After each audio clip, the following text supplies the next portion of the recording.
afternoon, everybody. Friday report out here again. Hello, my name is Yvette, and it's my pleasure to welcome you all.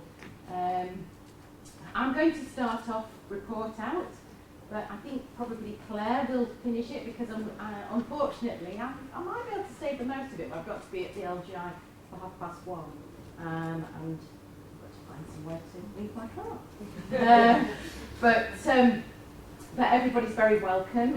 We've got 3 teams reporting out, but we've also got a Lean for Leaders certification. And I know we normally do those at the end, but I would particularly like to, as Ali forms part of my medical directorate team, I would really like to be able to present her with her certificate. So Ali, please can I come and present you with your Lean for Leaders certification. Congratulations. We are really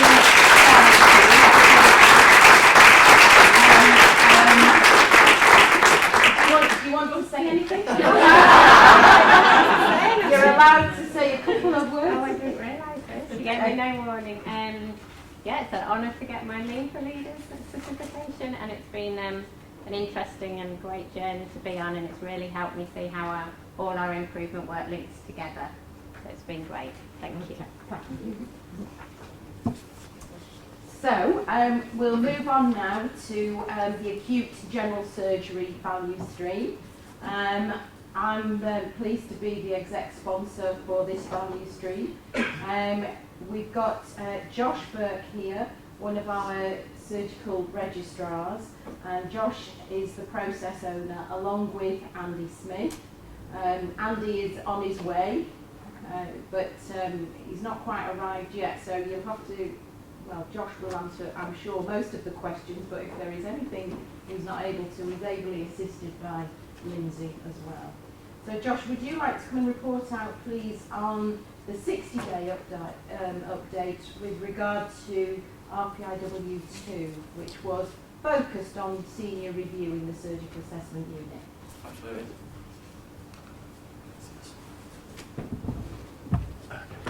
Hi everyone, my name's Josh. I'm one of the surgical newly registrars. Was an SHO 2 days ago, now not. Let's check these are the right slides. Brilliant. So yeah, that's incorrect. It's actually a 90-day report out, not as advertised. I apologise for that. Should have changed it to 90. And our main focus of our RPIW, which was number 2 for surgical assessment unit, was could we bring the senior decision maker role further to the front door. When we did our first week of measurements for the RPIW, we found that the average wait time for someone to see the senior decision maker, which is the registrar on the surgical admissions unit, was anything up to sort of 8 hours. There were some horror stories of 12-hour waits on SAU, and that's after some of the patients have waited A&E for prolonged periods of time. We found that our data from the week that we collected showed an average wait time of around about 4 hours, which we think underestimated it actually, and didn't quite reflect the true picture on the surgical admissions unit.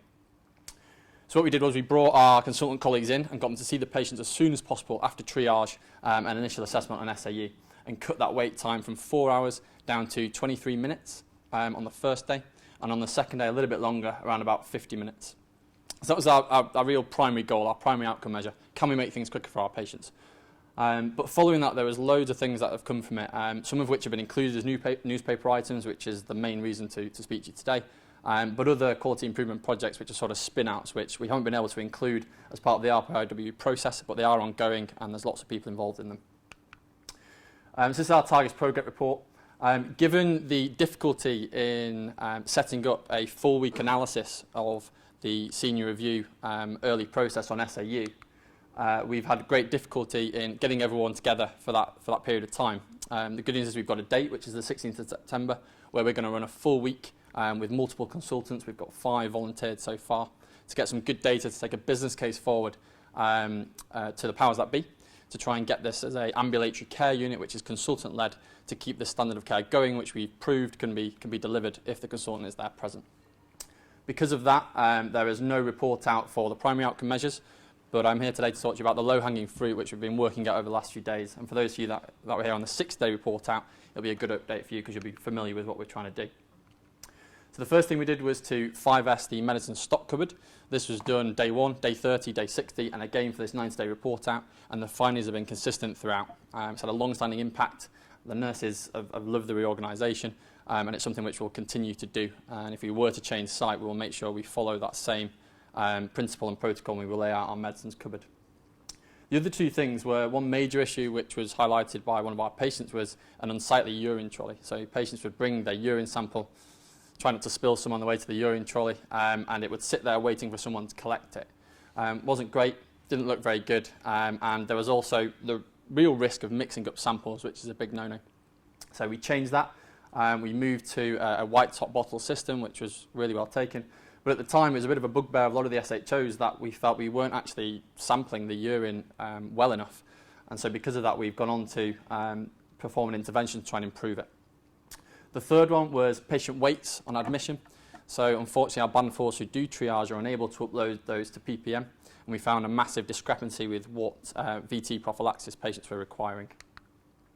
So medicine stock cupboard, I think, not that we want to draw a line under any of these things, it's a continual process, but we're pretty happy that we won't need to report out on that again at 120 days, and it's been an excellent part of the RPIW. Urine samples, we found that in a sample of 12 patients during our first week that none of them were actually advised how to take a midstream urine sample. So for those that are non-medical, the gold standard is to clean the genital area and then take a sample halfway through the stream, so not the first bit you pass. All the evidence pointing towards diagnosis of usually urinary tract infection is one of the main indicators for doing it, is based on that finding, and we weren't doing it as well as we should do. We also found that patients weren't adequately verbally consented for pregnancy tests, which obviously has a major medical legal issue, and that patients, because they weren't being advised to do it properly, weren't actually doing it properly, surprisingly enough. And our standard for those three were 100%. We had leaflets put in the toilets where people were giving urine, patient information leaflets given to the patient, and also flow charts for our HCA and nursing staff to be able to follow if they weren't familiar with the process or didn't understand why we were doing it. So since that intervention, we did another sample of 12 patients, and we saw a 40% increase in patients being advised on how to collect the urine, 50% increase on the patients actually doing it. I think that was just by luck, or perhaps they've been advised in one of their GP practices, just one patient. And we found 40% increase in people being notified as the reason for doing a pregnancy test. Not ideal, but in the current climate of SAU, with how busy it is, current nursing staffing levels, myself personally, I was pretty happy with that. It's not where we want to be, but given that we've only been sort of in situ 30 days, it's something which we're continue to work on. One interesting thing with urine sampling is that in outpatient apartments, the weight tends to get written on a piece of paper, and then it's then uploaded onto the system, which is something we could perhaps look to do on SAU.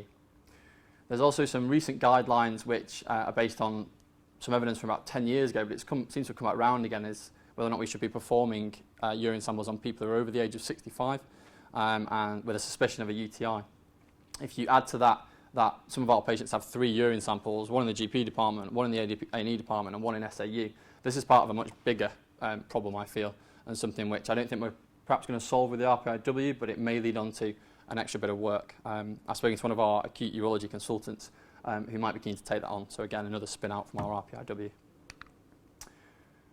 One of the more worrying things we noticed was that people were receiving the wrong dose of tinzaparin because their weight had changed from the previous one that was on PPM. The big barrier to us being able to change this is that our band 4s are usually the people that weigh our patients during triage, and we don't have the ability for them to place that weight onto PPM. I know this is probably a trust-wide issue and it's more of a bigger picture problem. That in clinic, again, these are written down on a piece of paper, but the band 4s for these can't upload them onto PPM. And I've tried. Brooke, who's one of our sisters, has tried to get this sorted, and still at 90 days we've not been able to do it. So some help with that would be greatly appreciated from the people in the room, if there is anyone. Good news is we've got some new scales. We had one for the whole of SAU. Now each of the triage room has them, so it's made things a lot easier for our triage nurses and band 4s. And we hope to report to you that we've solved the PPM problem by 120 days. So our plan, 5-day trial, multiple consultants over a week. Again, we'll measure all these extra things which we've been doing, the low-hanging fruit, but our primary outcome will be, can we bring that senior review right to the front door and get patients seen as quickly as possible? Our main reason for that is to try and improve outcome. We know that patients who wait for a senior decision don't do as well. particularly for those patients who are super sick and we fail to rescue. We've got some help from our surgical ambulatory emergency care network, which is separate to the Virginia Mason project, but have offered us assistance in measuring the downstream effects of the senior review. So although it wasn't one of our measures for the RPIW, during those few days where we did it, we noticed massive effects on the wards which were downstream. We're just coming up now with our outcome measures of what we're going to do. So are we going to measure nurse mood? Are we going to measure how well the patients do? We're not quite sure yet. So there's a group of us working together to try and find out what we're exactly going to measure for that week. And this team are going to help us with it. Low nurse staffing levels in SAU is contributing to things and something which we're trying to look at. Again, if there's anyone in the room who can help us with that PPM problem, it would greatly be appreciated. And we're going to re-sample the urine measurements before the 120-day report out, and we'll hope to bring to you all of the results for our final report out for the RPIW. That's everything.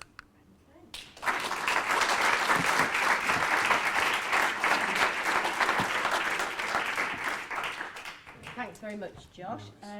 It's stand-up on Monday, which you probably don't know much about, but No. stand-up is where we have an exec huddle along with a value stream CSU tri-team, and the CSU that is down for Monday's stand-up is actually AMS.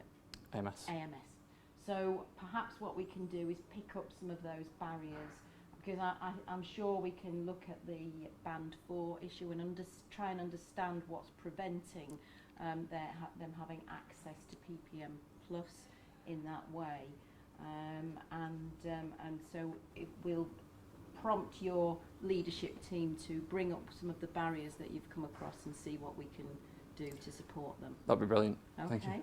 All right. So please, we'll take questions at the end. Okay. All right. All right. Thank you Thanks. very much. Thanks. So we've got adult cardiac surgery now. We've got Lisa and Jean coming to talk about RPIW2 on pre-assessment. So come along and join. Thank you very much. Hello.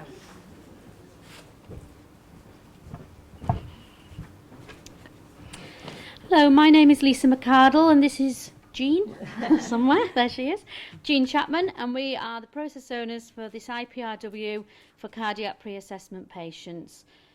There was a variation of how cardiac patients were pre-assessed, and our aim was for one best way. This is our 60-day report out.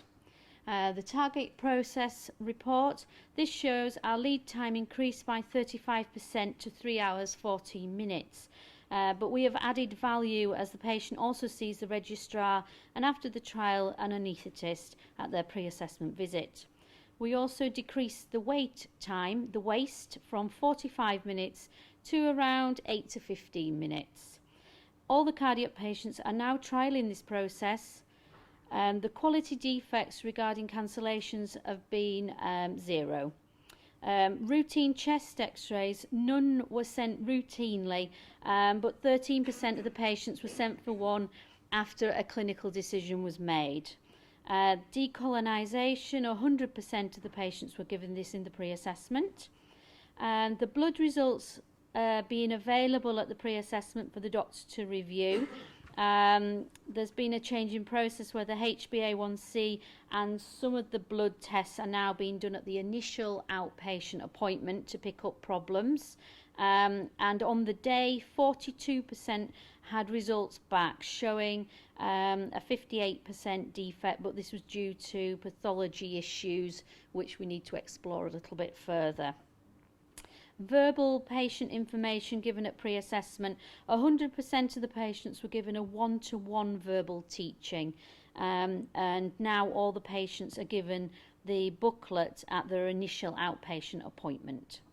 The newspaper, the one best way was achieved for 100% of the patients.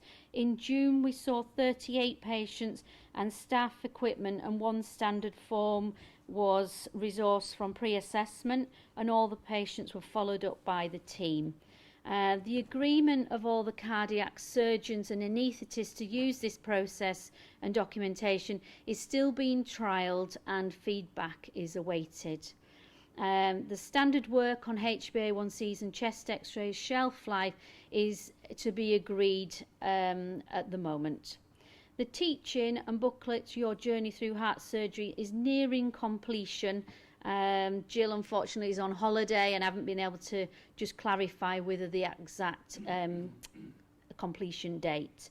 And the one standard letter will be achieved once confirmation of the new process is agreed. I will now hand you over to Jean. I'd like to talk about barriers and key learning and also our future plan.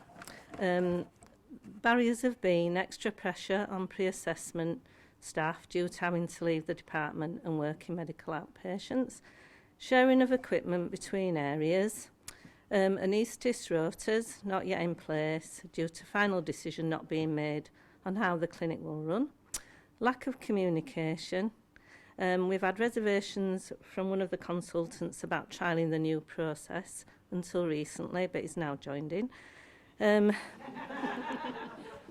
Mentioning no names. Blood results not always being available on the day. But we'd like to pass on that the nursing staff and consultants have fed back that patients and their relatives are very pleased with how the clinic's being run.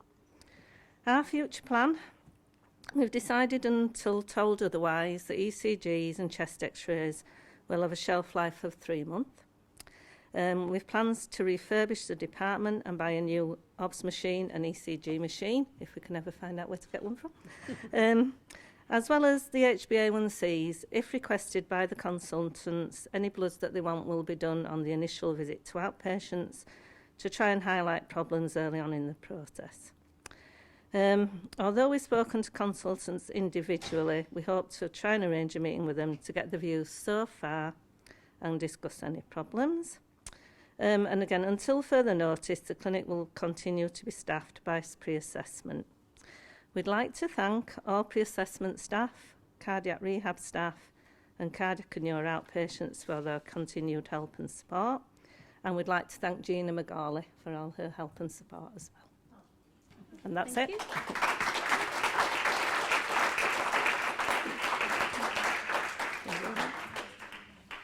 Thank you both very much. That's it's really interesting to hear, and we know that it was one of those things that we perhaps weren't predicting, that you were going to actually increase the length of time for the patients, but give, as it turns out, give a much better quality experience for the patients. So that's really great to hear about.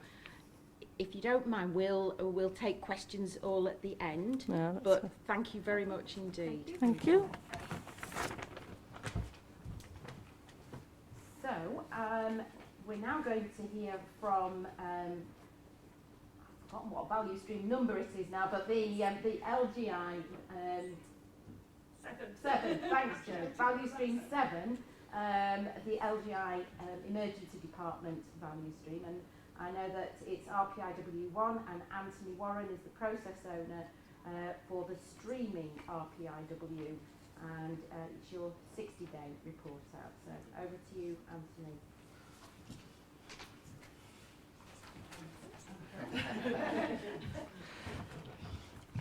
Hello, my name is Anthony Warren and I'm the co-process owner for the RPIW1.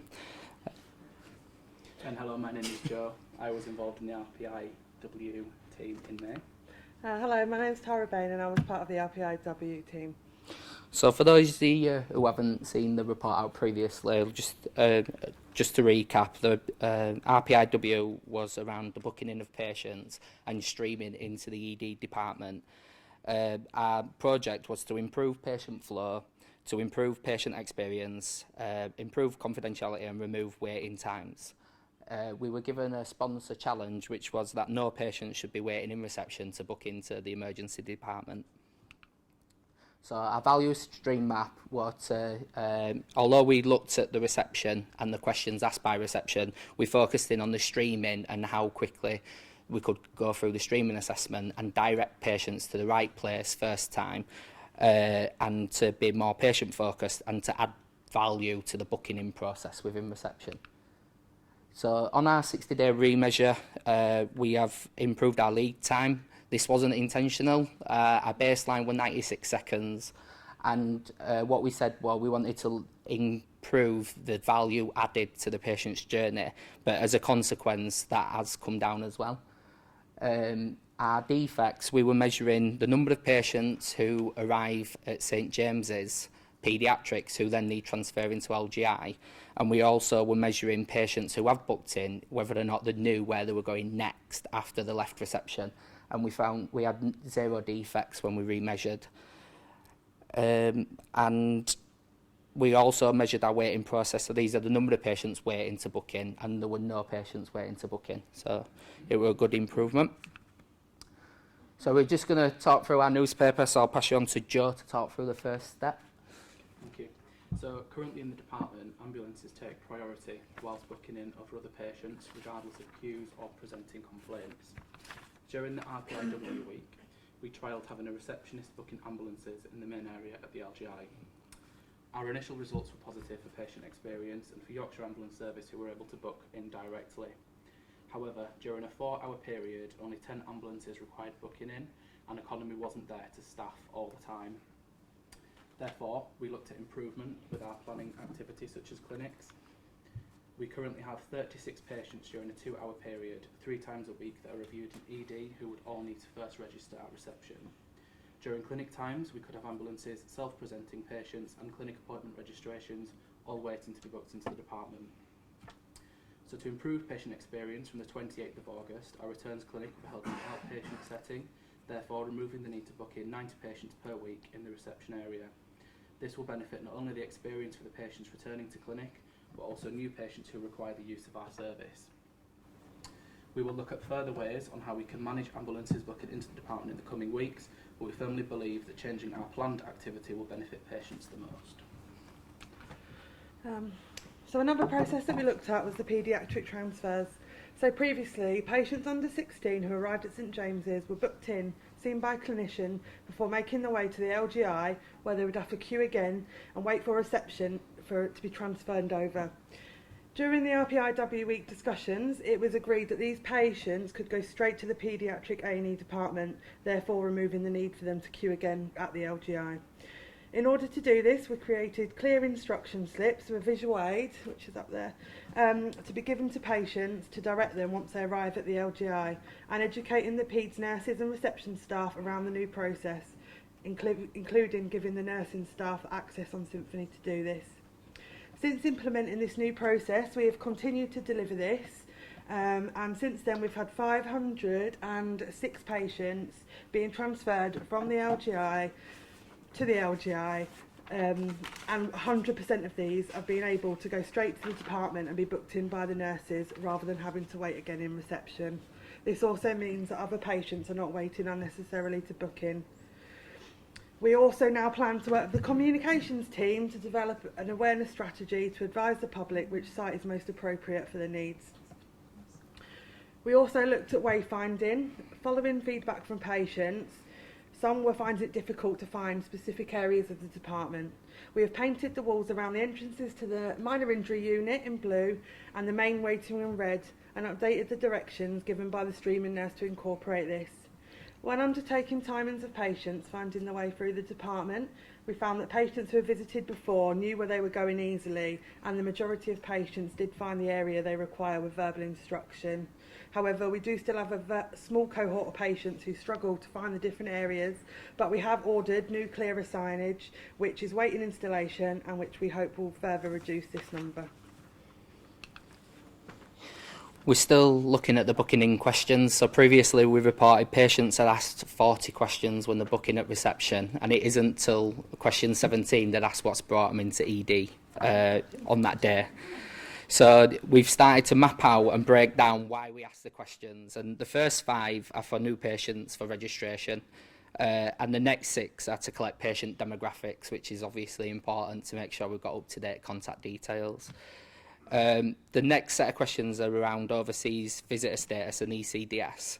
So we're now starting to look at how we ask those questions, and we've seen some really good examples in reception where while the system's loading, the receptionist is asking the next page of questions. So although we're still asking them and capturing the data, it doesn't feel like a lengthy system and they're not waiting to click onto the boxes. We've also discussed the way that the reception greets the patient when they come to the window, because if we just say hello, the patient starts to tell us the whole story. So we've introduced ourselves, ask if they're booking in, ask to take the name and date of birth so that we can get asking the questions straight away, and then as the patient's telling us what's happened, we can fill in the boxes rather than asking them the questions as they come up and stopping the patient. So that should improve the patient experience. So our key barriers and learnings throughout the process. So the first bit we're talking about competing ED work streams. So we've got lots of initiatives within the ED, and we just needed to make sure that they're working together in harmony. So we were looking at moving clinics at the same time as moving YAS, and it was conflicting, so we need to make sure that we do that together so that we can get the best outcome and achieve our goals that we want to achieve. The next one was communication. So whilst communication with the wider team up to and during the RPIW was good and involvement was sought from all staff groups, we have failed to continue with this. We will now ensure that all staff groups are kept up to date with all outcomes and actions in relation to the value stream that affects where they work, and encourage further idea submissions. Okay, and the benchmark for our measure was set during the Rapid Improvement Week in May. We didn't realise during the week that we had completed the measure during the typical least demand in reception. Therefore, we have repeated further trials at different times and days to understand how this process change would impact the department across the week. We took this opportunity to also monitor the numbers in reception during the week and found that at times ambulances were booking in there, but there was capacity within reception without affecting queues for self-presenting patients. We have also learnt that during times where we have peaks in activity, or how it is more affectionately called in the department when the bus arrives, during our streaming period, we know we have the right amount of staff to cope with the demand, but during the streaming hours we have peaks where activity exceeds our demand and times where we have staff but no patients to book in. Therefore, our PDSA cycle identified that although we were unable to plan for unknown activity, by rearranging our planned activity we are able to remove some of the busier peak times, such as clinic days. Yeah. So thank you. So we'll be back at 90 days.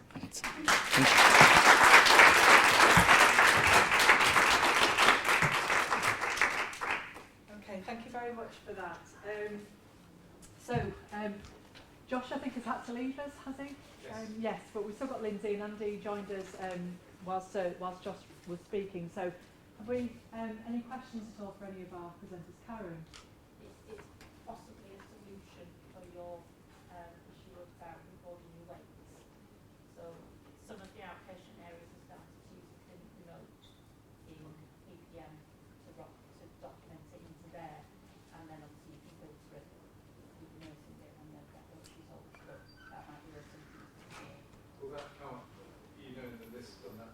So it won't go into any of your data, but it will mean that it's there. But it can't label as patient's weight in, but it can't with a banner, you know, like in drag on. No, so it'll just go into that continual set of information, but you can filter it then as if the nurse bit, and then see the most recent one with the weight. That's how we kind of temporarily got round some of our ops stuff. We would love for ANPOS to be able to put it on the prescription on emails, but then my understanding is that they can't have email access. So We'll pick it up on Monday as part of that. But Karen, would you mind contacting Lindsay just exploring that a little bit further? Would that be? Thank you for that. Any other questions or comments or helpful tips? No? Philip Howard, Pharmacy. I mentioned easy before, the urine collection, which has been specifically designed to overcome the problems with patients being unable to collect their urine. I just sent you a load of information before. I don't know if has that been followed up. Followed you. I can't answer that. Sorry. It might be an easy solution rather than having to train lots of stuff. I don't think so.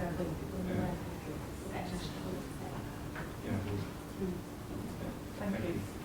Any other questions at all? No? So I just wondered what the percentage of children turn up at the wrong site, like it was 500, and what proportion of children is that? Like how many children go to the wrong place? I don't know as a percentage, so Is that a it's lot 3 of, months. is that a lot of your admissions going to the wrong place, or is that just a small percentage? We have about 100 Sounds paediatrics quite a a day, lot. so as a It's- percentage I don't think it's it's- high. But, right.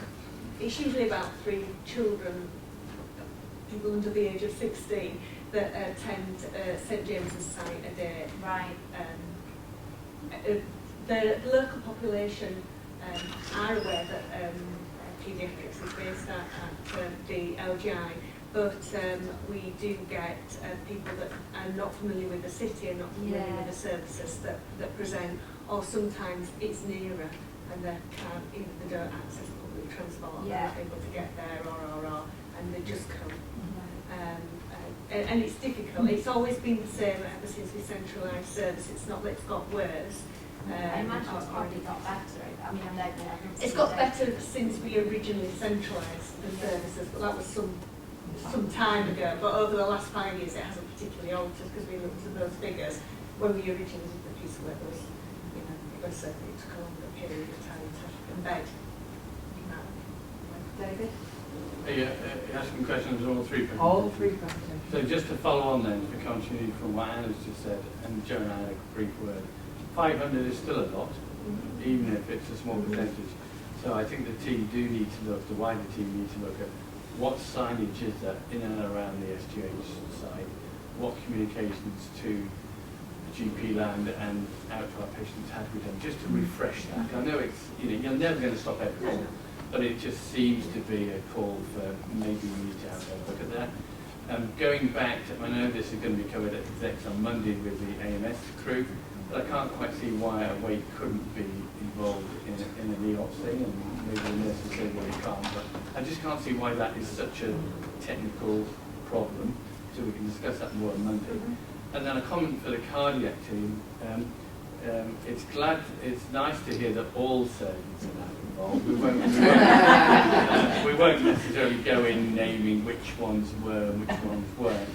But for all these things, it has to be all surgeons, whatever pathway we're looking at, because the pathway has to be agreed by those surgeons, and there needs to be one version of the truth, and that's it. Sorry, Dawn.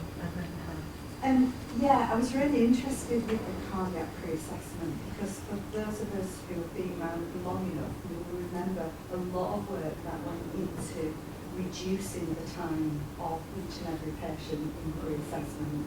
And I think there was some concern at the time about the thoroughness of the quality associated with that pre-assessment appointment, especially things like social circumstances and things like that, that are kind of, we went down to pre-assessment around fitness for surgery rather than looking at the holistic issues associated with the patient and what might stop them from being discharged earlier. I guess I'm only making that point because I think we've seen some consequence of that as in the preparations for patients for surgery.